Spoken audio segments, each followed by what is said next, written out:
All right, guys, so we have some big updates for you on what happened last night. As you all know, we recorded a breaking news video talking about how Israel did an attack against Iran.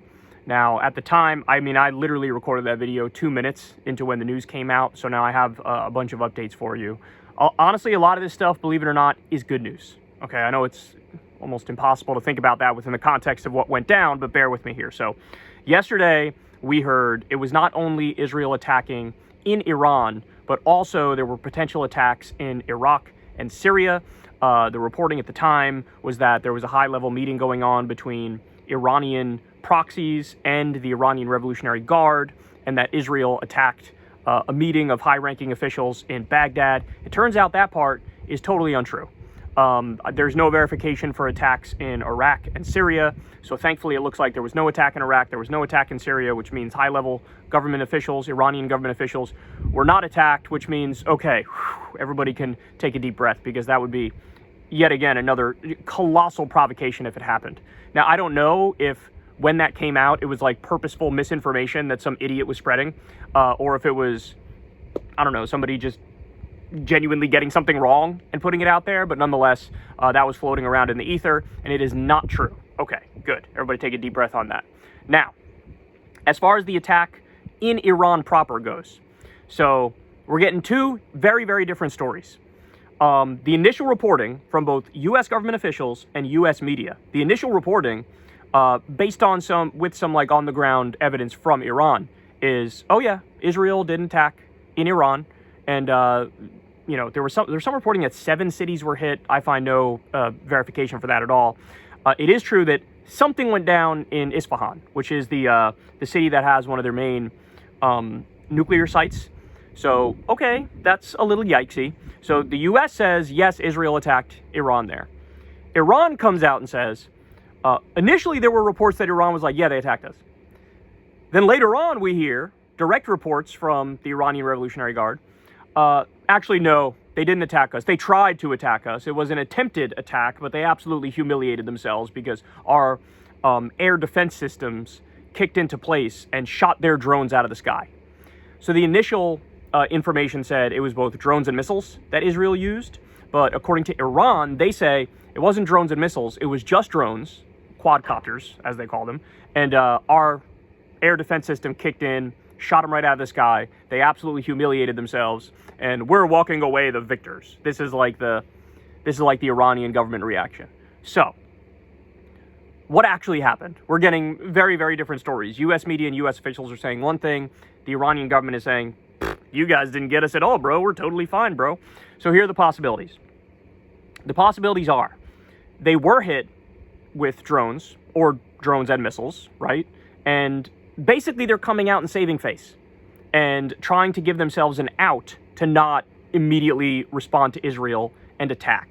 Because they had previously said, if Israel attacks, we're unleashing holy hell on them. The fact that they're now coming out and saying, they didn't even get us, they humiliated themselves, that is very, very clear evidence that they're at the very least saving face and trying to give themselves an out not to attack. Now, in this scenario, look, that's a very good thing, because it shows that at least one party in this conflict is desperately looking for the off-ramp and trying to do every single thing they can to bring that about. So that would be a very, very good thing. The only downside, if that's the truth, is that now there's a total green light for Israel to continue to attack Iran from now until forever, right? If Israel knows, okay, well, we didn't attack. Maybe it was successful. Maybe it failed. Maybe it was a little bit of both. Maybe there was some success and some failure.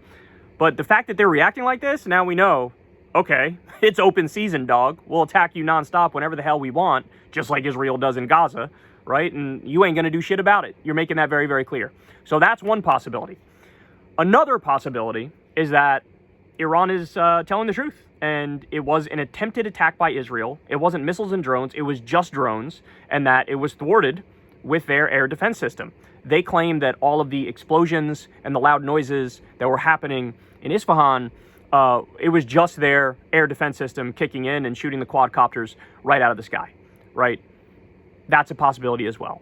But now there's another possibility that it could also be, which is there was reporting beforehand that Iran and the U.S. had an open line of communication, and the U.S. was trying to convince Iran, look, you need to let Israel now do a virtue signal response attack back at you, right? So we all know the chain of events. Israel attacked an Iranian consulate in Syria, killing their top commander, the replacement for General Soleimani. Iran was put in a position, now we have to respond, right? We have no choice, we have to respond. But they did basically a virtue signal attack where they gave them hours and hours notice, so Israel was prepared. They shot almost all the missiles out of the sky. And so it wasn't a real attack from Iran because there was the warning and it was like, hey, we're going to do this basically because we have to save face, but we don't want this war. That's the kind of attack it was, right? And so according to reporting, the U.S. was talking to Iran and saying, well, now you got to let Iran do a virtue signal retaliatory attack.